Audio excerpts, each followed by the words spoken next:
हाल ही में हम युद्धों के बारे में ज़्यादा सुन रहे हैं और यूक्रेन रसिया में युद्ध चल रहा है और बहुत से लोग इस युद्ध को बाइबल की भविष्यवाणी और अनेक चीज़ों से जोड़ते हैं, वचनों को खींचतान कर। लेकिन मैं आपको बताना चाहूँगा, जो महत्वपूर्ण युद्ध जो आज राष्ट्रीय स्तर पे चल रहा है, उससे भी महत्वपूर्ण युद्ध जो है लोगों के आत्मिक जीवन में चल रहा है। लोग संघर्ष कर रहे हैं और ये जो संघर्ष है, यह संघर्ष बहुत ही मायने रखता है और ये दुनिया के किसी भी संघर्ष से बहुत ही ज़रूरी है। वो है मसीह जीवन का युद्ध। और जान लीजिए, ये जो युद्ध है, इसमें मसीहों को सहभाग लेना बहुत ही ज़रूरी है। यूक्रेन में जब रशिया के साथ युद्ध चल रहा था, युद्ध आरंभ हुआ, तब बहुत से लोग जो यूक्रेन से बाहर थे काम कर रहे थे, पुरुष लोग जो है काम कर रहे थे। कई लोगों ने अपने बिजनेस को स्थापित किया था बाहर देशों के अंदर। वो लोगों ने क्या किया, वे लोग अपने देश के अंदर लौट कर आए। और क्यों लौट कर आए? अपना काम धंधा घर जो बाहर देश में उन्होंने स्थापित किया था, वो सब छोड़कर केवल युद्ध करने के लिए वे वापस अपने देश के अंदर चले गए। हम देखते हैं पहले और दूसरे महायुद्ध के अंदर जो जागतिक स्तर पर युद्ध हुआ था, कई लोगों ने, हजारों, हर एक पुरुष और कई स्त्रियां, यहाँ तक कि बच्चे तक लोग जो है युद्ध के लिए समर्पित हो चुके थे। यानी मसीह जीवन जो है एक युद्ध क्षेत्र है और हर एक मसीह इसमें सहभागी होता है, चाहे वो नया विश्वासी हो, चाहे वो पुराना कई सालों से विश्वास में आया हुआ मसीह हो। और इसीलिए मसीह जीवन के अंदर बहुत ही ज़रूरी है हम इस सच्चाई को समझें और हम शैतान का सामना करें और शैतान के हमलों का जो मसीहियों के विरोध में आता है, उसका हम जवाब दें। तो आज जो प्रचार मैं आपके बीच में करने वाला हूँ, उसका विषय है शैतान के हमलों का जवाब देना। आमीन। आइए इन वचनों को हम पढ़ेंगे। याकूब उसकी 4 अध्याय और 7वां वचन में आपके बीच में पढ़ना चाहूँगा। आइए हम सब लोग उस वचन को निकालेंगे। यदि आपको मिलता है तो आप भी उसे पढ़ सकते हो। याकूब 4 अध्याय यानी 7वां वचन। इसीलिए परमेश्वर के अधीन हो जाओ और शैतान का सामना करो, तो वह तुम्हारे पास से भाग निकलेगा। आइए हम प्रार्थना करें। प्यारे पिता, मैं धन्यवाद देता हूँ तेरे वचनों के लिए। तो हमसे बातें कर, तेरा वचन हमारे जीवन में काम करे पिता, लोग आशीष पाए और सामर्थ पाए पिता। प्रभु यीशु के नाम से मांगता हूँ पिता, आमीन। कई बार जब हम युद्धों के बारे में सुनते हैं, बहुत से मसीह लोगों के कान खड़े हो जाते हैं, लेकिन वास्तविकता में हम देखते हैं जिस युद्ध में, जिस आत्मिक युद्ध में वे है, वे उसे भूल जाते हैं। और कई बार हम अपने भौतिक जीवन के अंदर एक प्रकार से निष्क्रिय जीवन जीते होते हैं। अनेक लोग जो है प्रिय भाई और बहनों, इसी प्रकार से एक गलत फहमी के अंदर या उसे कौन सा शब्द हिंदी में यूज करते हैं, एक प्रकार से निष्क्रिय जीवन जीते हैं और इसी वजह से वे अपने आत्मिक जीवन के अंदर कई प्रकार से नुकसान पाते हैं। मैं आपको बताना चाहूँगा, यदि आपने प्रभु यीशु पर विश्वास किया है और आपका उद्धार हुआ है, आप उस आत्मिक युद्ध के अंदर सम्मिलित हो। और प्रिय भाई और बहनों, यदि आप उस युद्ध को नहीं लड़ते हो तो कहीं ना कहीं आपका आत्मिक जीवन ठहर जाता है, वहाँ पर प्रगति नहीं होती है। और प्रिय भाई और बहनों, आप अनेक प्रकार के आध्यात्मिक आशीषों को खोते हो और विजयों को खोते हो। और इसीलिए बहुत ही जरूरी है हम इस सच्चाई को समझते हुए आगे बढ़े। ध्यान दीजिए, शैतान के हमलों का जवाब देना ये बहुत ही जरूरी है। तब आप ये समझ पाओगे जब आप जानोगे कि शैतान हम पर हमले करता है। जब आप बाइबल पढ़ोगे आपको इसी प्रकार से बताया गया है। हम बाइबल में पढ़ते हैं कि शैतान हमले करता है, उसका एक योजनाबद्ध तरीका है जिसके द्वारा वो हम पर हमले करता है। आइए मेरे साथ निकाले इफिसियों उसकी 6वीं अध्याय और 16वें वचन से आगे आप में से कोई एक जन पढ़ सकता है।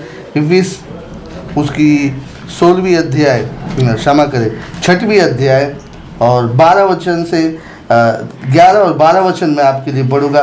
परमेश्वर के सारे हथियार बांध लो कि तुम शैतान की युक्तियों के सामने खड़े रह सको, क्योंकि हमारा यह मल्ल युद्ध लहू और मांस से नहीं परंतु प्रधानों और अधिकारियों से है और इस संसार के अंधकार के हाकिमों से है और उस दुष्टता की आत्मिक सेना से है।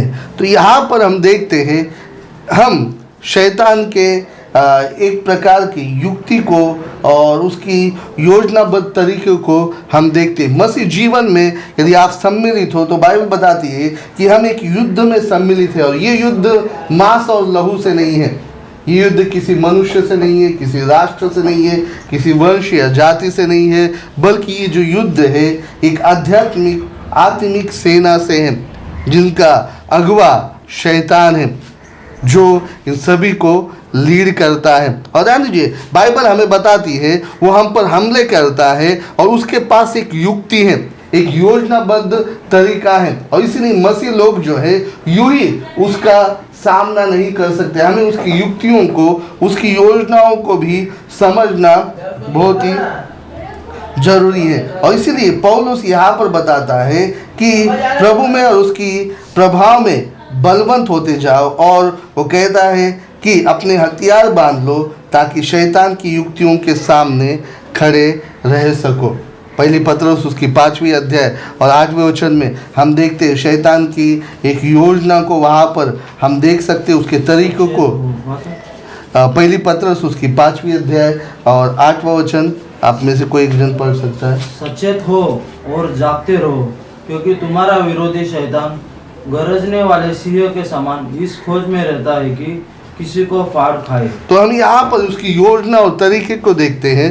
पतरस कहता है सचेत रहो और जागते रहो क्योंकि तुम्हारा विरोधी शैतान, ध्यान दीजिए यहाँ पर लिखा गया है वो हमारा विरोधी है, वो हमारा हित चिंतक नहीं है। जब वो एदन बगीचे में आया उसने दिखाया कि वो हवा की चिंता करता है, वो हवा के बारे में भला सोचता है या आदम के या मनुष्य के बारे में वो भला सोचता है। लेकिन ध्यान दीजिए ये सच्चाई नहीं है। जिस परमेश्वर ने तुम्हें और मुझे बनाया है अपने प्रतिरूप में, अपने सदृश, प्रिय भाई और बहनों, शैतान तुम्हें और मुझे, तुम्हारा और मेरा विरोध करता है। वो तुमसे और मुझसे नफरत करता है।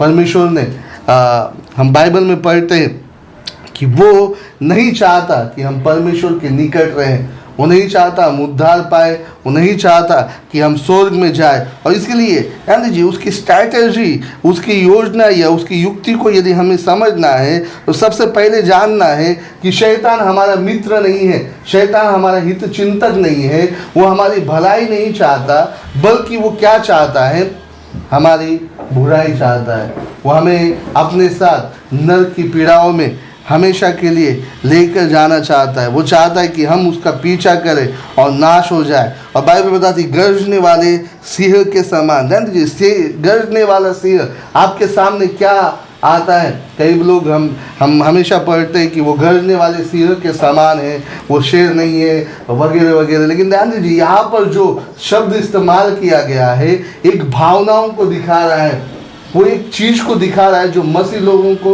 समझना है। गरजने वाला सिंह, ये जो शब्द है उस डर को बता रहा है जो शैतान हमारे अंदर लाना चाहता है। ध्यान दीजिए जब हम जंगल से जाते, कई बार मैं जंगल से जा चुका हूँ सुसमाचार प्रचार के लिए दूर दूर, और प्रिय भाई और बहनों कई बार हम नदी या नालों से भी गुजरे हैं, खेती में से गुजरे हैं। और प्रिय भाई और बहनों वहाँ पर जंगली सौपदों का डर होता है और जहाँ कहीं पर से भी आवाज़ आता है हम डर जाते हैं। गरजने वाला सिंह एक डर की आवाज़ है, एक आवाज़ है जो हमें डराती है। शैतान भी यही काम करता है, वो डराना और धमकाने का काम करता है। वो चाहता है कि हम डरे, वो चाहता है कि हम उसे डरे, हम उसका भय माने और हम अपने जीवन के अंदर नाश पाए। सन्हेरीब ने जब अश्शूर के राजा ने इज़राइल पे हमला किया बाइबल में हम पढ़ते कि उसने अपने दूत को, अपने सेनापति को उनके पास भेजा और उसने लोगों को वहाँ पर डराना आरंभ किया। वो गया और उसने राजा के विजयों का बयान दिया और परमेश्वर की निंदा की और इजरायलियों को उसने डराया, यरूशलेम निवासियों को उसने डराया ताकि वे खचित हो जाए।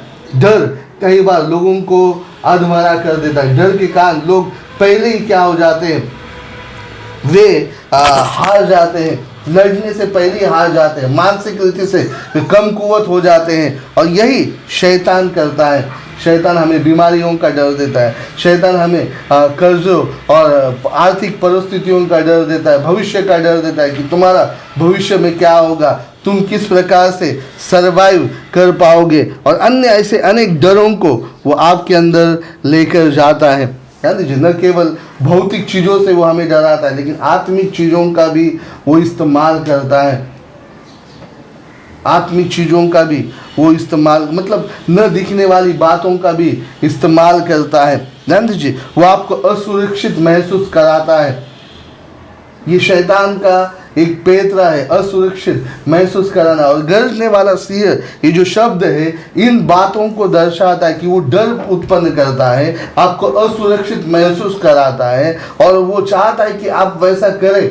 आप चर्च के अंदर असुरक्षित महसूस करें, ये चर्च मेरे लिए सुरक्षित नहीं है, या अन्य चीज़ें असुरक्षित महसूस कराना, ये उसका एक प्रकार से पैतरा है। और ध्यान दीजिए, बाइबल बताती है कि वो खोज में रहता है, वो चुपचाप बैठा हुआ नहीं रहता है, बल्कि खोजता रहता है, वो ढूंढता है किसे मैं फाड़ खाऊं। और ध्यान दीजिए प्रिय भाई और बहनों, वो आपके निकट नहीं आएगा। बाइबल के अंदर ऐसी गारंटी नहीं दी गई। बहुत सारे लोग सोचते मैं यीशु के लहू के अंदर, शैतान मुझसे बाहर, मैं यीशु के लहू के अंदर। ध्यान दीजिए, ये सच है, आप यीशु मसीह के लहू में शुद्ध, पापों से शुद्ध और पवित्र हो चुके हो, आप धार्मिकता के लिए जी रहे हो। लेकिन बाइबल तुम्हें और मुझे बताती है आज शैतान खुला है, आमीन, और वो आप पर फिर भी हमले करता है। तुम और मैं जब तक धार्मिकता को, परमेश्वर के वचनों को पकड़े हैं, हम सुरक्षित है। लेकिन बाइबल ये नहीं बताती कि वो हम पर हमले कभी भी नहीं करेगा। और बहुत सारे लोग यही गलत फहमी में रहते हैं कि शैतान कभी भी हम पर हमले नहीं करेगा। लेकिन बाइबल क्या बताती है, वो खोजता रहता है, वो ढूंढता रहता है, वो देखता रहता है किसे मैं फाड़ खाऊं, किसे मैं, कौन कमज़ोर हो चुका है। और ध्यान दीजिए, अनेक ऐसे तरीकों को हम आगे चलकर देखने वाले हैं। और यहाँ पर हम क्या देखते हैं, ये उसकी स्ट्रैटेजी खोजना और उसकी स्ट्रैटेजी फाड़ खाना। फाड़ खाना मतलब उनका नाश करना, उन्हें आत्मिक रीति से मार डालना। यीशु मसीह ने कहा चोर केवल चोरी करने, नाश और हत्या करने के लिए आता है। और ध्यान दीजिए, यही शैतान की स्ट्रैटेजी है, गरजने वाले सिंह के समान।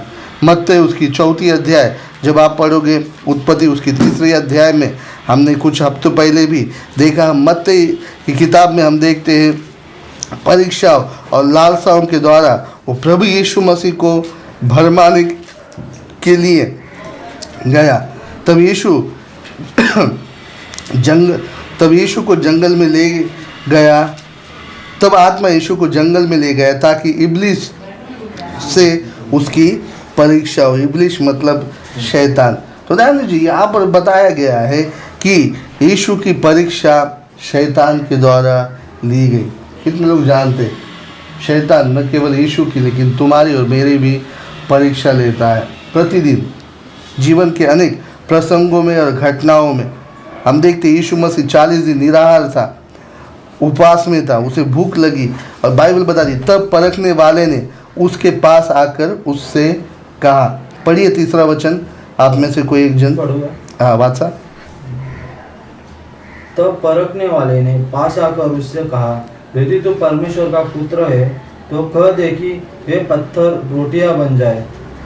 यीशु ने उत्तर दिया, लिखा है मनुष्य केवल रोटी से नहीं परंतु हर एक वचन से जो परमेश्वर के मुख से निकलता है जीवित रहेगा। तो यहाँ पर हम पढ़ते कि परखने वाला शैतान, परखने वाला, परीक्षा करने वाला शैतान यीशु मसीह के पास आता है, कहता है कि तू इस पत्थर को आज्ञा दे कि रोटी बन जाए। यीशु मसीह भूखा था। करंट सिचुएशन, सद्य परिस्थिति का, वर्तमान परिस्थिति का वो उपयोग करता है। आई मीन वर्तमान स्थिति परिस्थिति। और ध्यान दीजिए, हम हर एक जन जो है किसी न किसी स्थिति परिस्थिति से गुजरते, व्यक्तिगत स्तर पर, कलीसिया के रूप में, फेलोशिप के रूप में और अनेक प्रकार से।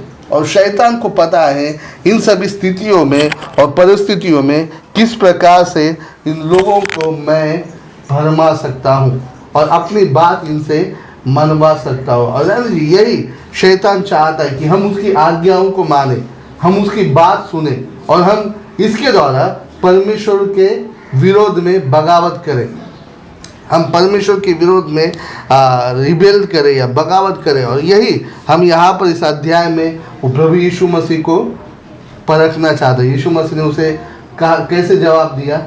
मनुष्य केवल रोटी से नहीं बल्कि परमेश्वर के मुंह से निकलने वाले वचन से रहेगा।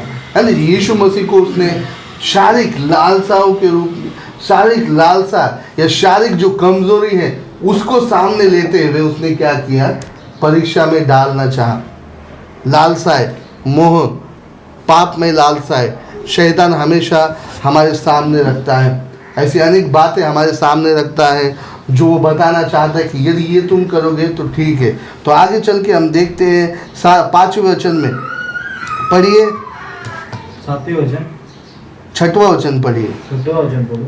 5 और 6 पढ़ेंगे तभी चलेगी। तब इब्लिस उसे पवित्र नगर में ले गया और मंदिर के कबूरे पर खड़ा किया और उससे कहा, यदि तो परमेश्वर का पुत्र है तो अपने आप को नीचे गिरा दे, क्योंकि लिखा है वह तेरे विषय में अपने स्वर्गदूतों को आज्ञा देगा और वे तुझे हाथों हाथ उठा लेंगे, कहीं ऐसा न हो कि तेरे पाँव में पत्थर से ठेस लगे।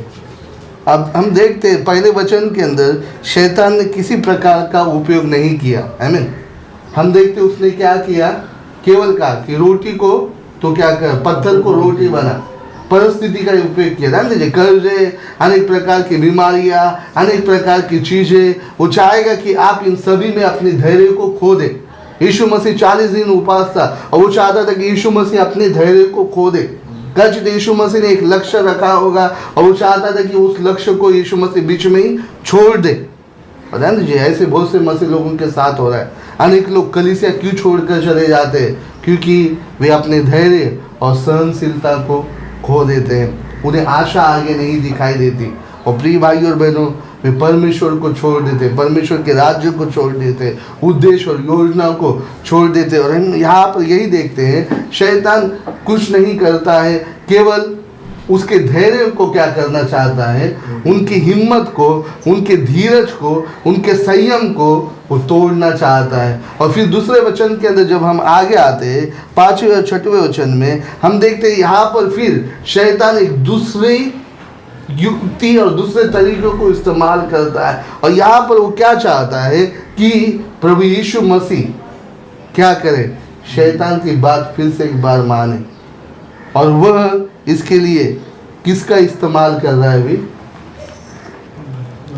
बाइबल का, वचन का। क्योंकि वचन में ऐसा लिखा है कि तू अपने आप को नीचे गिरा दे तो स्वर्गदूतों को क्या करेगा? अपने हाथों से उठा दे। क्षमा कर, मैं पढ़ता हूँ। वो तेरे विषय में अपने स्वर्गदूतों को आज्ञा देगा कि वे तुझे हाथों हाथ उठा लेंगे, ऐसा न हो कि तेरे पाँव में पत्थर से ठेस लगेगी। ध्यान दीजिए, कॉन्टेक्स्ट पूरी रीति से अलग है, लेकिन शैतान हमेशा संदर्भ और कॉन्टेक्स्ट से बाहर ही जाता है। वो आपको वचन को आधा ही बताएगा, वो वचन को गलत तरीके से बताएगा या थोड़ा सा फर्क करेगा, थोड़ा सा कहीं ना कहीं वो क्या करेगा, उसमें काना मात्रा क्या करेगा, फर्क करके आपको बताएगा। वचन का उपयोग, झूठी शिक्षाएं, गलत स्पष्टीकरण आपके सामने ले आएगा। जी, मैं देखता हूँ कई बार लोग जब पीछे हटते हैं, परमेश्वर के राज्य में से दूर जाते हैं, उनका आत्मिक जीवन कमकुवत होता है, उनके पास एक जस्टिफिकेशन होता है। और वो जस्टिफिकेशन कहाँ से वे ढूंढते हैं? वचन से ही ढूंढते हैं। आमीन। और ध्यान दीजिए, बहुत ही आवश्यक होता है कि हम शैतान की युक्तियों को समझे। कई बार वो वचन के द्वारा आपके पास आएगा, गलत शिक्षा है, बहुत सारी गलत शिक्षाएं इस दुनिया के अंदर आरंभ से है। बाइबल बताती है किसी व्यक्ति ने क्या की, खेत में बीज बोए और फिर रात में क्या हुआ, बैरी आकर उसने क्या किया, बैरी आकर उसने जंगली बीज बो दिए।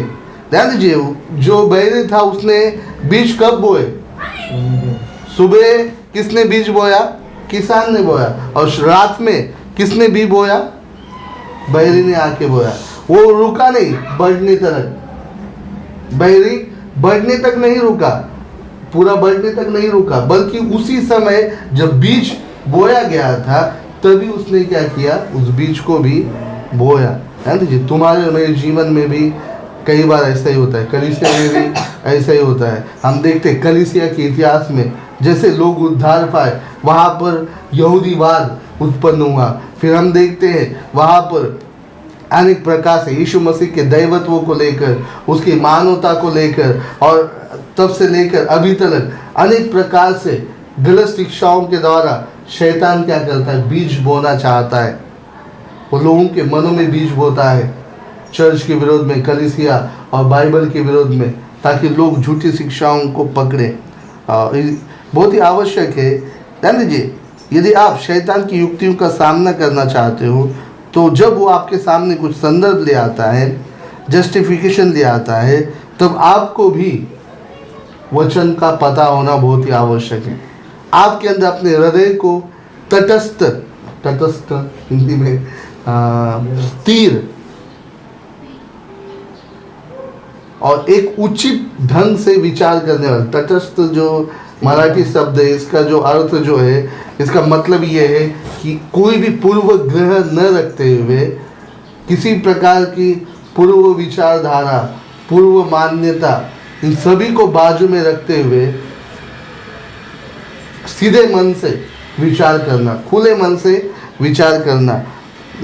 डिक्शनरी ठामपने हम कह सकते, ठीक है। तो हम देखते हैं यहाँ पर शैतान किस प्रकार से हमले कर रहा है। तीसरा हम देखते हैं, यीशु मसीह की जब परीक्षा ली गई तब शैतान ने क्या किया, किस प्रकार की, उसने क्या किया, उसने यीशु मसीह को तीसरी बार उसने वचन नहीं दिखाया, तीसरी बार उसने खुद को दिखाया, है ना। हम देखते हैं 8 और 9 वचन, हाँ पढ़िए। फिर इब्लीस उसे एक बहुत ऊंचे पहाड़ पर ले गया और सारे जगत के राज्य और उसका वैभव दिखाकर उससे कहा, यदि तू गिर कर मुझे प्रणाम करे तो मैं यह सब कुछ तुझे दे दूंगा। तब यीशु ने उसको कहा, हे शैतान, दूर हो जा, क्योंकि लिखा है, तू प्रभु अपने परमेश्वर को प्रणाम कर और केवल उसकी ही उपासना कर। तब शैतान उसके पास से चला गया और देखो, स्वर्गदूत आकर उसकी सेवा करने लगे। तो हम क्या देखते हैं, शैतान ने खुद को दिखाया, हमें खुद के वैभव को दिखाया। मेरे पास क्या है, लालसा, आंखों की अभिलाषा, जीविका का घमंड। तो हम क्या पाते हैं, शैतान यही करता है, वो आपको हमेशा अन्य चीज़ों को दिखाएगा। वो दिखाएगा कि अरे यदि तू चर्च में नहीं आएगा, परमेश्वर के राज्य में आगे नहीं बढ़ेगा, तो तेरे लिए काम है, अनेक प्रकार के चीज़ें हैं। जगत का आनंद कितना अच्छा है, देखो कितने लोग आनंद कर रहे हैं, कैसे शराब पी रहे, बियर के अंदर, दारू के अड्डों में पार्टी कर रहे हैं। शैतान अपने सुख और अभिलाषाओं को आपके सामने रखेगा। और हम देखते कई बार शैतान ने इस हथियार का उपयोग किया लोगों को गिराने के लिए। हम देखते जब बलाम जो है,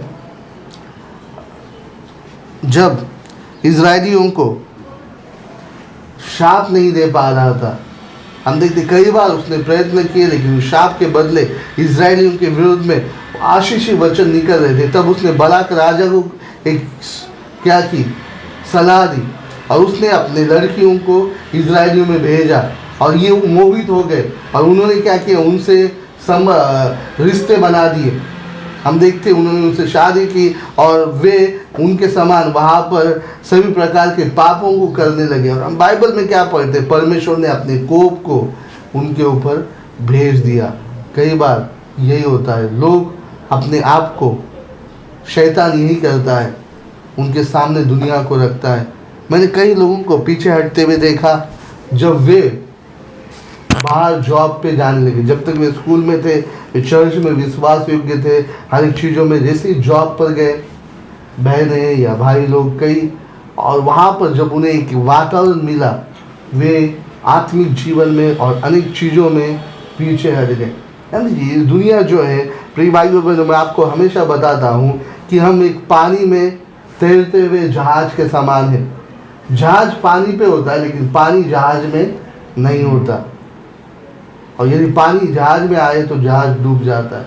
और अनेक मसीह लोग जब इस दुनिया में होते हैं, वे शैतान की लालसाओं में फंस जाते हैं जो उनके सामने शैतान के द्वारा रखा जाता है। और इसीलिए मसीहों को बहुत ही सावधान रहना है और उन्हें इस बात को देखना है कि कहीं वे फंसे नहीं। दूसरी करंती उसकी 11वीं अध्याय और 14 वचन जब आप पढ़ते हो, हम बाइबल के अंदर क्या पाते हैं कि वो ज्योतिर्मय दूत का रूप धारण करता है। हाँ, 11वीं अध्याय दूसरी करंती, 2 Corinthians chapter 11 and 14। हाँ, 14 वचन। हाँ हाँ, इसमें कोई आश्चर्य नहीं, क्योंकि शैतान भी ज्योतिर्मय स्वर्गदूत का रूप धारण करता है। किसका रूप धारण करता है शैतान? ज्योतिर्मय स्वर्गदूत का रूप धारण करता है। तो ये उसका तरीका है। प्रभु यीशु मसीह को उसने अनेक प्रकार से क्या किया, योजनाबद्ध तरीके से खींचने की कोशिश की, लेकिन प्रभु यीशु ने उसे हमेशा वचनों के द्वारा बातें की। ज्योतिर्मय तरीका, ध्यान दीजिए, कई बार आपको लगेगा कि मैं सही हूँ, सब कुछ सही है, या जो शिक्षा देने वाला मेरे पास आया है वो सही है। ये बहुत ही ज़रूरी है आप समझें कि ये शैतान का तरीका है।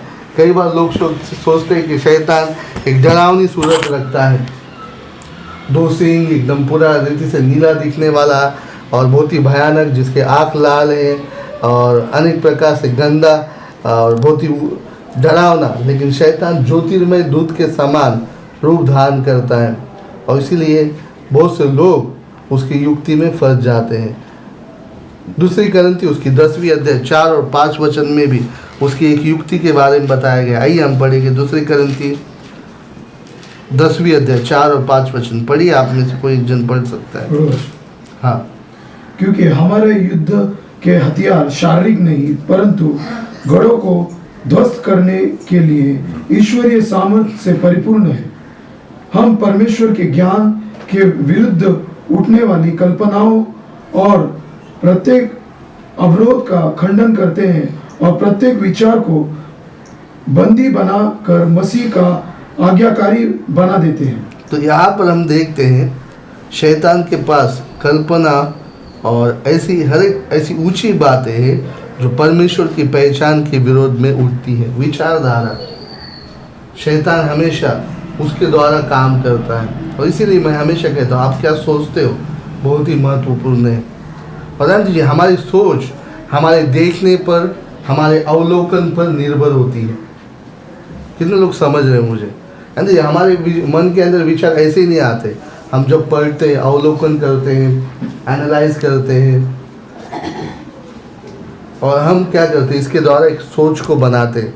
और शैतान हमारे सामने हमेशा चित्रों को निर्माण करता है, स्थिति परिस्थितियों का निर्माण करता है और उसके द्वारा हमारे विचारों को बिल्ड करता है। हम सोचते कैसे, हम देख सकते हैं यहोवा विटनेस, ओनली जीसस, परमेश्वर के वचन स्पष्ट बताते कि ऐसा है वैसा है, सच्चाई ये है, लेकिन फिर भी ये अपने मनों के अंदर, कल्पनाओं के अंदर उन्होंने इस प्रकार से गढ़ उत्पन्न किए हैं। तो हम देख सकते कि यहोवा विटनेस मानते कि हम जो कर रहे वही सही है। कोरियन पंथ माता यरूशलेम या जिसे अन्य एक नाम है योंग सॉन्ग, या उनके तत्व मॉर्मन्स, झूठी शिक्षाओं को ही वे सच मानते हैं। दूसरी करंती उसकी 4वीं अध्याय 10वीं अध्याय 4 और 5 जो अभी हमने पढ़ा, विचारधारा है। आपके जीवन के परिस्थिति के अंदर आप बहुत सारी चीज़ों को देखते हो, आपके घर में, आपके परिवार में, रिश्तेदारी में, नाते संबंध में, आपकी माँ आपसे क्या बोल रही है, आपकी पत्नी आपसे क्या बोल रही है, आपका पति आपसे क्या बोल रहा है, आपका पिता, आजू बाजू वाले क्या बोल रहे हैं, अन्य चर्च के लोग क्या बोल रहे हैं, अनेक जगहों से क्या बोल रहे हैं, और ध्यान दीजिए एक बिल्टअप हो रहा है वहाँ पर आपके मन के अंदर, आपके अंदर। और वो क्या कर रहा है, कई बार परमेश्वर के पहचान के विरोध में वहाँ पर शैतान परिस्थिति निर्माण कर रहा है।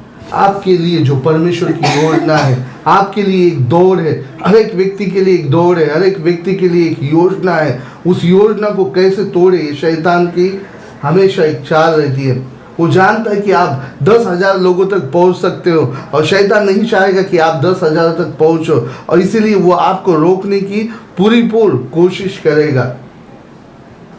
और है ना जी, यही उसकी स्ट्रैटेजी होती है, विचारधाराओं के द्वारा आपको रुकाना। उसके उद्देश्य परमेश्वर के पहचान के विरोध में खड़े होना, परमेश्वर की जगह अपने आप को उपासना प्राप्त करवाना। हम यही पढ़ते हैं ना, हमने देखा कैसे यीशु मसीह से उसने कहा कि मेरी उपासना कर, तब मैं तुम्हें ये सब कुछ दूंगा। हम शैतान की उत्पत्ति और उसके बगावत के बारे में पढ़ते, यशया उसकी 14वीं अध्याय और यहेजकेल की 14वीं या 12वीं अध्याय के अंदर, मेरे ख्याल से हाँ ठीक है 12वीं अध्याय, और हम क्या पढ़ते हैं वहाँ पर शैतान जो सभी प्रकार के ज्ञान से, सभी प्रकार के वैभव से ऐसे निर्मित था परमेश्वर के द्वारा, उसके पास बड़ा कारोबार था, मैनेजमेंट था, और बाइबल हमें बताती उसने अपने बड़े कारोबार के वजह से, अपने बड़े उसके पास रहने वाले अधिकारों की वजह से सोचा क्यों नहीं मैं अपने सिंहासन को परमेश्वर से ऊंचा करूं, अपने आप को पूजनीय करूं, अपने आप को क्या करूं, स्तुति करवाओ। और है ना जी, यही उसने किया, और वह यही चाहता है, वो चाहता है कि आप परमेश्वर से दूर चले जाओ। कलीसिया का विरोध करना उसका उद्देश्य है ना जी। इस दुनिया में वो यही करता है, चर्च का विरोध करता है, इसलिए वो कलीसिया में झूठी शिक्षाओं को प्लान करता है, अनेक तरीकों से आता है, विरोध, हमले करवाता है, आई मीन फिजिकल हमला, आत्मिक हमला, झूठी शिक्षाओं के द्वारा हमला, कलीसिया के अंदर टूट और फूट, ये सभी शैतान के हथियार हैं, और मसीहों को इन सभी को समझना बहुत ही जरूरी। दूसरी बात मैं जो आपके साथ बांटने वाला हूँ ये है कि हमें शैतान का सामना करना है। हमने देखा किस प्रकार से शैतान हमले करता है, अभी हमें ये बात को समझना है कि हमें भी शैतान का सामना करना है। जब हम उसकी युक्तियों को जानते हैं, हमें पता होना चाहिए कि हमें किस प्रकार से उसका हमला या उसका सामना करना है। हम देखते हैं हर एक राज्य, हर एक देश इस दुनिया के अंदर हथियारों को बनाता है, और वो देखता है कि दुश्मन किस हथियारों को बना रहा है, और वो उससे अच्छे हथियार खुद बनाता है। सामने वाले के पास रॉकेट्स है, सामने वाले के पास मिसाइल्स है और विमान है, या जो भी युद्ध के प्लेन्स है, या देश क्या करता है, ऐसे तरीकों को बनाता है जिसके द्वारा उन हमलों को रोक रखे या उन्हें रुका के रखे। नहीं, ये यदि मुझ पर हमला करेगा तो ये दुगनी ताकत से मुझ पर हमला करेगा। हम देखते हैं यूक्रेन आज तक लड़ रहा है, और रशिया को उसने रोके हुए, छोटा सा देश रोके हुए, युद्ध वे लोग लड़ रहे हैं और रोके हुए। ध्यान दीजिए, शैतान भी जब हम पर हमले करता है, हमें पता है कि मसीहों को हमेशा तैयार रहना है। ऐसा नहीं कि आपने एक हमला चुका दिया, अभी आप शांत बैठ जाओ, आपको हमेशा तैयार रहना। यही हमने याकूब 4:7 में पढ़ा है ना, फिर से एक बार पढ़िए, शैतान का सामना करो तो वो तुम्हारे पास से भाग निकलेगा। हमें शैतान का क्या करना है, सामना करना है। और इसके लिए सबसे पहली बात हमें जानना है कि शैतान हारा हुआ है। कितने लोग जानते हैं, पहले हम एक गीत गाते थे संडे स्कूल में, शैतान का सामना करो भागेगा, शैतान का सामना करो भागेगा, क्योंकि वो हारा हुआ है। तो ध्यान दीजिए, शैतान क्या है, हारा हुआ है। और कब कब हारा है, हम बाइबल में पढ़ते। सबसे पहले जब उसने परमेश्वर के विरोध में बगावत की, परमेश्वर ने क्या किया, उसे स्वर्ग से निकाल दिया, वहाँ पर वो हार गया है ना। वो पहले स्वर्ग में हारा हुआ है। लूका उसकी 10वीं अध्याय 18 वचन पढ़िए, शैतान की स्थिति हम वहाँ पर पढ़ते, पढ़िए लूक 10 और 18, लूक चैप्टर 10। उसने उनसे कहा, मैं शैतान को बिजली के समान स्वर्ग से गिरा हुआ देख रहा था। देख पुढं पण असं नहीं, बस झालं।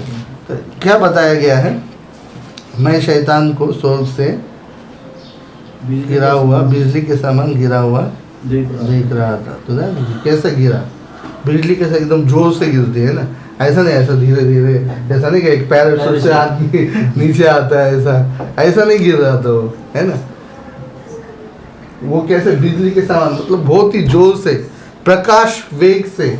बिजली का वेग कौन सा है पता है? प्रकाश वेग, प्रकाश की रफ्तार। इस दुनिया में सबसे ज्यादा रफ्तार किस चीज की है आपको पता है क्या? किस चीज की है? लाइट की है, प्रकाश की। और बिजली क्या है? प्रकाश है। और उस बिजली के प्रकाश के वेग से परमेश्वर ने उसे स्वर्ग से परमेश्वर का देखिए पंच कितना मजबूत होता है ना, कि आदमी जो दुनिया से सबसे ज्यादा स्पीड है उसमें गिरेगा, है ना। तो आप देख सकते हो, बाइबल बताती है तुम्हें और मुझे, है ना जी। यहाँ पर मैं साइंस नहीं बता रहा हूँ, लेकिन मैं बता रहा हूँ कि शैतान इस वेग से हारा हुआ है ना। और इसलिए तुम्हें और मुझे उसे डरने की आवश्यकता है कि नहीं। वो उसके साथ ही साथ प्रभु यीशु ने उसे हारा है। हम देखते परीक्षा के समय 3 बार, और यही नहीं कई बार शैतान ने यीशु मसीह को फंसाने की कोशिश की, सभी बार यीशु मसीह ने क्या किया? अपने उत्तर के द्वारा, परमेश्वर के वचन के द्वारा उसे हराया है। क्रूस के ऊपर यीशु मसीह ने शैतान का खुल्लम खुल्ला तमाशा किए करके वचन बताता है। पढ़िए कुलुसियों उसकी 2 अध्याय 15 वचन। कुलुसियों के लिए पौलुस की पत्री पहला अध्याय 2 अध्याय और 15 वचन। वह तो अदृश्य परमेश्वर का प्रतिरूप था तथा समस्त सृष्टि के पहलोट है। 15 वचन 2 अध्याय। और उसने प्रधानताओं और अधिकारों को ऊपर से उतारकर उनका खुल्लम खुल्ला तमाशा बनाया और क्रूस के द्वारा उन पर जय जयकार की ध्वनि सुनाई।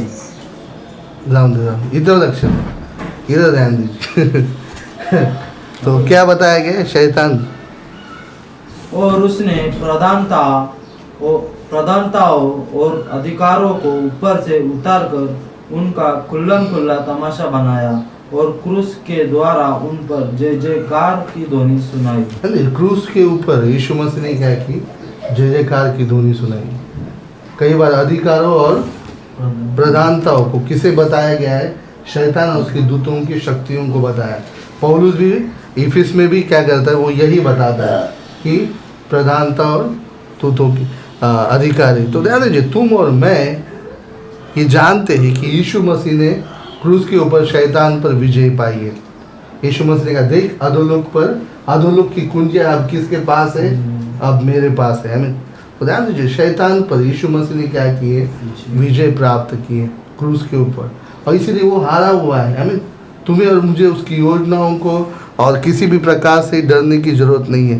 हाँ जी, कलीसिया के रूप में हम देखते हैं शैतान हारा हुआ है, कलीसिया से भी हारा हुआ है।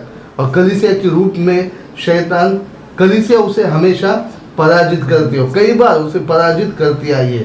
पहली शताब्दी की कलीसिया ने उस पर विजय प्राप्त की है, और आज तक हम देखते हैं मसीह इस दुनिया में है। और ये हमारे लिए सबूत है कि हमने क्या की है? अधोलोक पर विजय प्राप्त की। पढ़िए मत्ती उसकी 16वीं अध्याय और 18 वचन। 16वीं ना? हाँ 18 16-18 मत्ती। और मैं भी तुझसे कहता हूँ कि तू पतरस है, और मैं इस पत्थर पर अपनी कलीसिया बनाऊंगा, और अधोलोक के फाटक उस पर प्रबल न होंगे। क्या कहा गया है? अधोलोक के फाटक कलीसिया पे प्रबल नहीं होंगे। ये एक विजय को दिखाता है कि हम लोग शैतान, उसके अधिकारियों और सभी पर हम क्या करेंगे, विजय प्राप्त करोगे। हम यूहन्ना में बार बार पढ़ते, जब यूहन्ना की पत्री आप पढ़ोगे, पहली यूहन्ना उसकी पत्री के अंदर, और वो बार बार कहता है कि तुमने उस पर विजय प्राप्त किए, तुमने उस पर जय प्राप्त किया है ना। कितनी बार आप पढ़ते हो, आप यूहन्ना की पहली पत्री पढ़िए घर जाकर, और पढ़िए 14 वचन, दूसरी अध्याय, कुठल्या याच्यातलं? 1 जॉन चैप्टर 2:14, पहली यूहन्ना उसकी दूसरी अध्याय और 14 वचन। पहिली यूहन्ना उसकी दूसरी अध्याय उसकी 14 वचन। 14 हे पितरों, बरोबर। हे पितरों, मैंने तुम्हें इसलिए लिखा है कि जो आदि से है तुम उसे जान गए हो। हे जवानों, मैंने तुम्हें इसलिए लिखा है कि तुम बलवंत हो और परमेश्वर का वचन तुम में बना रहता है, और तुमने उस दुष्ट पर जय पाई है। तुमने उस दुष्ट पर जय पाई है। किसे पौलुस कह रहा है? कलीसिया को, लोगों को, जवान लोगों को, है ना, परमेश्वर के लोगों को। ये अब बार बार इस किताब के अंदर पढ़ोगे, पहली यूहन्ना में कई बार आप इसे पढ़ोगे कि हमने क्या किया है, उस पर जय पाई है। तो ध्यान दीजिए, तुम और मैं प्रभु यीशु मसीह के द्वारा, उसके पवित्र आत्मा के द्वारा, परमेश्वर के सामर्थ्य से क्या करते हैं, शैतान पर जय पाते हैं। और ये हमेशा होता है। शैतान कितनी बार हारा है इसकी गिनती नहीं है। हम पहले क्रिकेट मैच खेलते थे, तो एक टीम थी हमारे एरिया के अंदर, जिसके साथ हम हमेशा खेलते थे, और कई बार हमने उस टीम को हराया था, कई बार।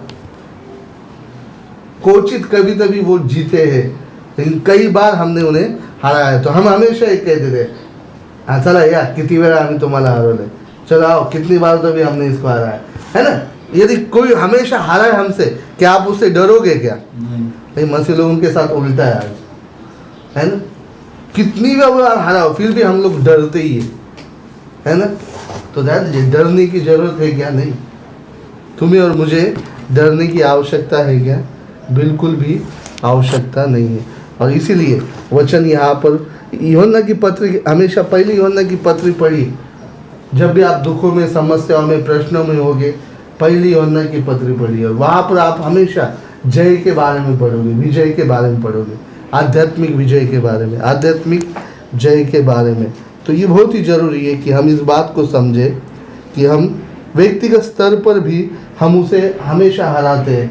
पढ़िए रोम उसकी 16वीं अध्याय 20वां वचन, रोम चैप्टर 16:20, रोम 16:20। बहनों में भी कोई पढ़ सकता है।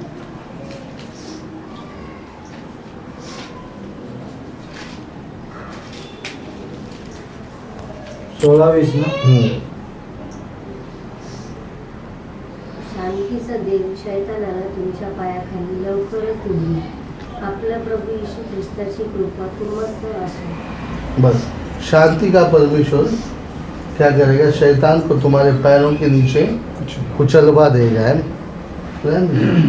व्यक्तिगत स्तर पर यहाँ पर लिखा हुआ है, मसीह जीवन के अंदर तुम और मैं, हर एक व्यक्ति शैतान को क्या कर सकता है? अपने पैरों के नीचे कुचलता है। कैसे? और ये बहुत ही महत्वपूर्ण है जानना कैसे। सबसे पहले हमारा मसीह जीवन बलवंत होना चाहिए, है ना। यदि हम यहाँ पर हैं और हम परमेश्वर का वचन सुनते हैं, हमारा आत्मिक जीवन बलवंत होना, प्रार्थना जीवन बहुत ही मजबूत रहना बहुत ही जरूरी है। हम हमेशा प्रार्थना करने वाले, हर एक परिस्थिति में प्रार्थना करने वाले व्यक्ति होना चाहिए। प्रार्थना हमारा परमेश्वर के साथ एक रिश्ता है, कनेक्शन है, आई मीन ये बहुत ही मजबूत होना बहुत ही जरूरी है। हमें परमेश्वर पर विश्वास और भरोसा रहना बहुत ही आवश्यक है। और इसीलिए पौलुस कहता है कि सारे हथियार बांध लो और प्रभु में उसकी सामर्थ्य में बलवंत होते जाओ। बाइबल पढ़ने से ही आप बलवंत हो गए ना। यीशु मसीह को यदि वचन ही पता नहीं होते तो यीशु मसीह उसे कहता है कि ये ऐसा लिखा है। जब उसने कहा कि तू ऊपर से नीचे उड़ी मार, तब वचन लिखा है कि अपने दूतों को भेजूंगा। लेकिन प्रभु यीशु को वचन पता है, संदर्भ पता है, और इसलिए यीशु मसीह ने कहा कि ऐसा लिखा है कि तू अपने परमेश्वर की परीक्षा न कर। तो ध्यान दीजिए, आपको वचन पता होना बहुत ही जरूरी है। आपको बाइबल में सही ढंग से क्या लिखा है पता होना चाहिए, इसकी सच्चाई आपको पता होनी चाहिए। और इसीलिए आप अपने आप को बलवंत करते हो। युद्ध में जाने वाले क्या करते, पहले ऐसे चले जाते, वे ट्रेनिंग लेते। कितने साल ट्रेनिंग लेते? 2-3 साल। कैसे बंदूक चलाना है, कैसे हथियार चलाना है, कैसे चाकू चलाना है ना, कैसे बम फेंकना है। हम देखते चार्ली चैपलिन की वीडियो में, वो ऐसे ही चला जाता है, वो कोई ट्रेनिंग नहीं लेता है ना, और फिर वो बम को निकालता है, उसे फेंकना ही पता नहीं कैसा फेंकना है, वो खुद के शरीर में फेंक देता है ना। हमें देखने में हंसी आती है उसकी युद्ध कौशल्य को, लेकिन एक सच्चाई है। यदि आप आत्मिक युद्ध में हो और आप कभी भी बाइबल नहीं पढ़ते हो तो भूल जाइए कि आप कभी विजय पाओगे। आपको रोज बाइबल पढ़ना है। यदि आप पढ़ना नहीं जानते हो तो आज बहुत सारी सुविधा है, आपको सुनना है, आपको हमेशा चर्च में आना है, परमेश्वर के वचन को सुनना है। मार्गरेट के पिताजी को पढ़ना नहीं आता है, लेकिन परमेश्वर के वचन उनको पूरी रीति से मूल ज़बानी याद है। कई लोगों से वे वचन के द्वारा डिबेट करते हैं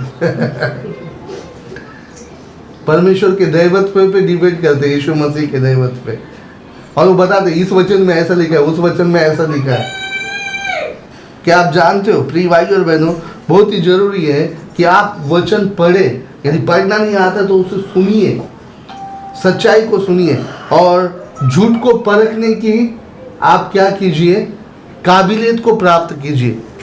ऐसा नहीं कि कोई भी आए आपको भरमा के जाए। इसीलिए क्या है, अब से बालक न रहो, तो आपको अपने आप को प्रौढ़ बनाना है, और इसीलिए प्रतिदिन वचन पढ़ना है और सच्चाई को जानना है और उसके अनुसार आगे बढ़ना है।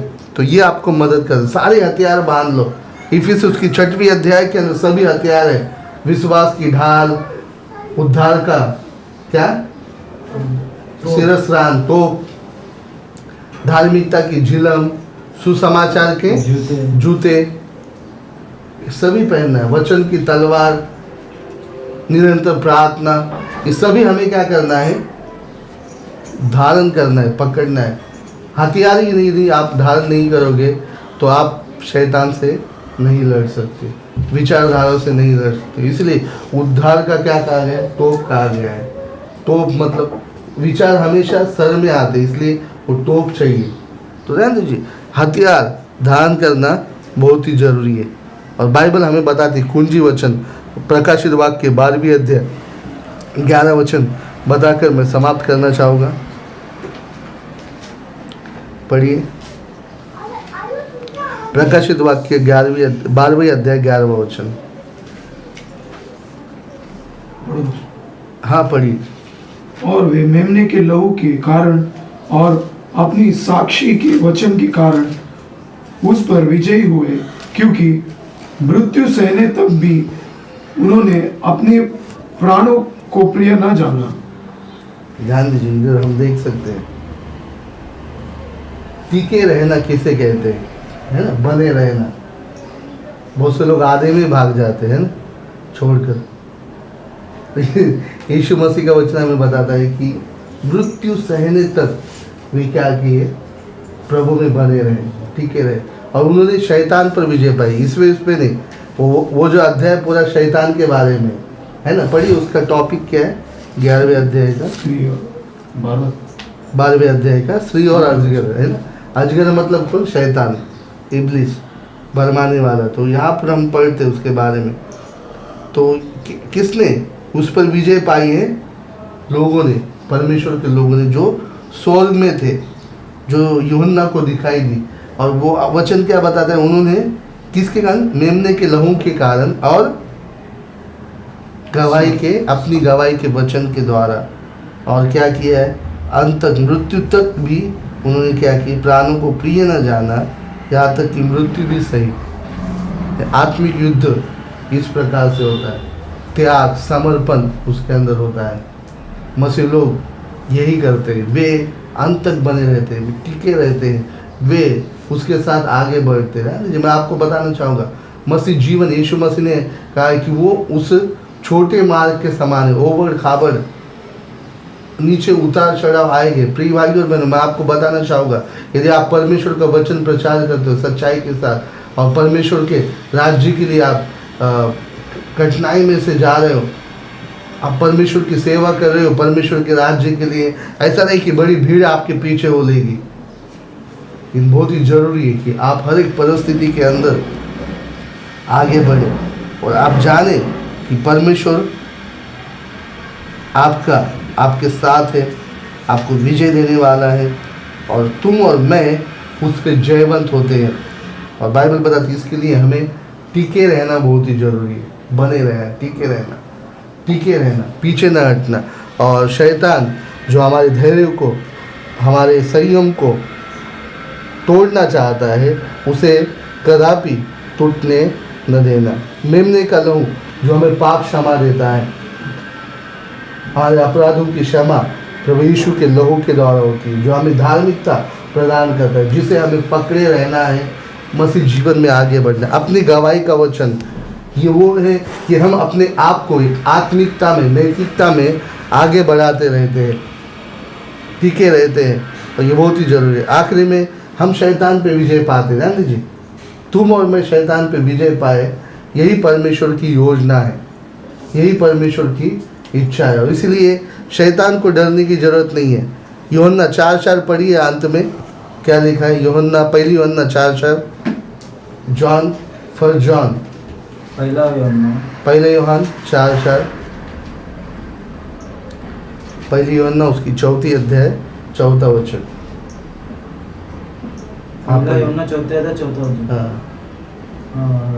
हे बालकों, तुम परमेश्वर के हो और तुमने उन पर जय पाई है, क्योंकि जो तुम में है वह उससे जो संसार में है बड़ा है। किसमें? जो हम में है वो किससे बड़ा है? जो संसार में उससे बड़ा है। तो क्या शैतान आपको डरा सकता है? बीमारी को लेकर, परिस्थितियों को लेकर? क्या वो आपको भरमा सकता है झूठी शिक्षाओं को लेकर? क्या वो आपको पीछे खींच सकता है परिस्थितियों को लेकर? जी नहीं। बाइबल तुम्हें और मुझे बताती है कि यीशु मसीह जो हमारे अंदर है, परमेश्वर की आत्मा, जीवित परमेश्वर, वो किससे बड़ा है? शैतान से बड़ा है, उस दुष्ट से बड़ा है।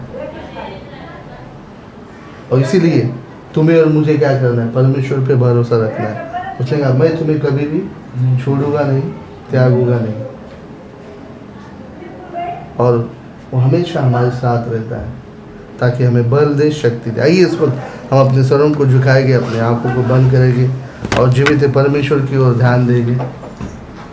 आप इस स्थान पर हो, आपने अपना जीवन कभी भी प्रभु यीशु को नहीं दिया है और पहली बार प्रभु यीशु को अपना जीवन देना चाहते हो, आप अपना हाथ इस स्थान पर उठा सकते हो। ठीक है, मैं मसीह लोगों से बातें करता हूँ।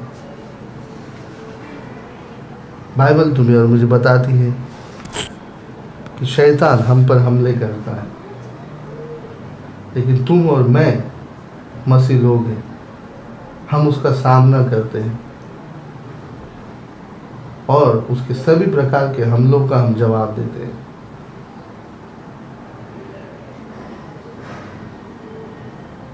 हमारे पास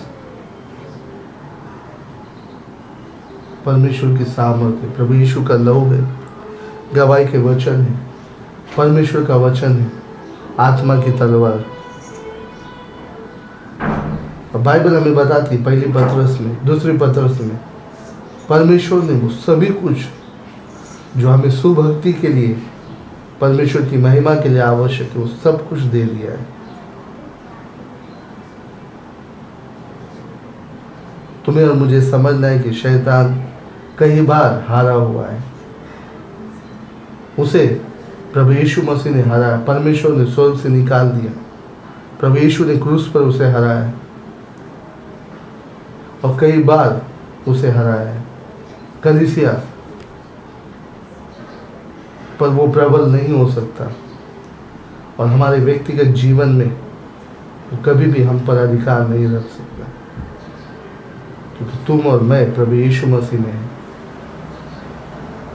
आइए इस वेदी को मैं खोलता हूँ, हम अपने आप को लीन और नम्र करेंगे, अपने आप को परमेश्वर के सामने लेंगे।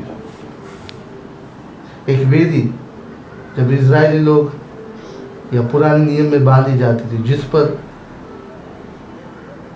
मेमने या बछड़े का बलिदान किया जाता था, उसे जलाया जाता था। आज तुम्हें और मुझे एक आध्यात्मिक वेदी बांध रही है, जिसके अंदर हमारे अंदर के लोभ, पाप, पीछे हटने के स्वभाव, डर और सभी उन विचारधाराओं को हमें जलाना है, कल्पनाओं को जलाना है जो बाइबल और परमेश्वर की सच्चाई के विरोध में आती है। शैतान से डरने की और उससे घबराने की आवश्यकता नहीं, स्थिति और परिस्थितियों को लेकर डरने की आवश्यकता नहीं। कदाचित हम जिस दौर से अभी गुजर रहे हैं, भले ही वो मृत्यु की तराइयों के समान होगी, लेकिन दाऊद कहता है परमेश्वर मेरा चरवाहा है। और कहते हैं मैं नहीं डरूंगा, चाहे मैं मृत्यु की तराई से भी गुजरूं तो भी मैं नहीं डरूंगा। प्रिय भाइयों और बहनों, तुम्हें और मुझे दुष्ट को डरने की आवश्यकता नहीं, क्योंकि वो हमेशा हमारे साथ है और हमने विजय पाई है। आइए इस वेदी को मैं आपके लिए खोलता हूँ, हम अपने आप को समर्पण करेंगे प्रभु से। प्रभु तुम मुझे मदद। आइए हम प्रार्थना करेंगे। हालेलुया पिता, धन्यवाद यीशु पिता, हम प्रार्थना करते पिता, सुबह के समय में पिता हमें बल दे, शक्ति दे, सामर्थ्य दे पिताजी, हर एक बंधन को तोड़ दे पिता। हम प्रार्थना करते पिताजी, हमारे अंदर के डर और भय को निकाल और संयम को हमें दे, धीरज को दे पिताजी। हमारे विश्वास को मजबूत कर, वचन के अंदर दृढ़ और बलवंत कर पिताजी, सहायता कर। और शैतान पर हम हमेशा विजय पाते रहेंगे, ऐसी कृपा और अनुग्रह हम पर हमें तुझ में बढ़ने के लिए मदद। आई धन्यवाद देंगे। हालेलुया, पिता प्रार्थना करते पिताजी मदद करते, धन्यवाद, थैंक यू। प्रभु आप सबको आशीष करें। शैतान का सामना करो तो वो तुमसे भागेगा। यीशु मसीह ने बाइबल बताती शैतान को जवाब दिया और बाइबल बताती वो उससे दूर हो गया। एक जगह पे यीशु कहता शैतान निकल, भाग। तो तुम्हें और मुझे भी ये करना है, हमें वचन के द्वारा हमें क्या करना है, उसका सामना करना है और वो हमसे जरूर भागेगा, है ना। तो डरिए मत, अपने आप को विश्वास में बलवंत कीजिए, सुसमाचार सुनाते रहिए, क्योंकि गवाही का वचन क्या है, विजय ले आता है। तो सुसमाचार सुनाइए, परमेश्वर के राज्य के बारे में ज़्यादा से ज़्यादा लोगों को बताइए ताकि वे सच्चाई को जाने और प्रभु यीशु के पास आए। आइए हम प्रार्थना में समाप्त करेंगे और मैं चाहूँगा भाई अमित प्रार्थना। हल्लेलुया, धन्यवाद पिता परमेश्वर, आजचा दिवस वेळ समय राजा तू आम्हा दिली, त्याबद्दल आम्ही तुझे आभारी आहोत प्रभू। आम्हा एकत्र केलं, तू स्तुत्य, तुझी आराधना, तुझे वचन ऐकण्यासाठी, शिकण्यासाठी त्याबद्दल धन्यवाद राजा। प्रभू परमेश्वर, आम्ही तुझे एवढे जमलेलो राजा, आम्हा तुझ्या वचनाचं शुक्र आहे प्रभू। तुझ्या विश्वासामध्ये, तुझ्या राज्यामध्ये, तुझ्या वचनामध्ये स्थिर राहणार प्रभू राजा। आशीष दे राजा प्रभू परमेश्वरा। प्रभू जे आले त्यांना आशीष कर प्रभू, जे नाही आले प्रभू त्यांनाही घेऊन ये राजा, अशी प्रार्थना विनंती करतो प्रभू। जे काय प्रभू इथं प्रार्थना विनंती पित्या तुझ्या चरणापाशी ठेवतो, येशूच्या नावात मागतो, आमेन। आमेन। प्रभु सबको आशीष।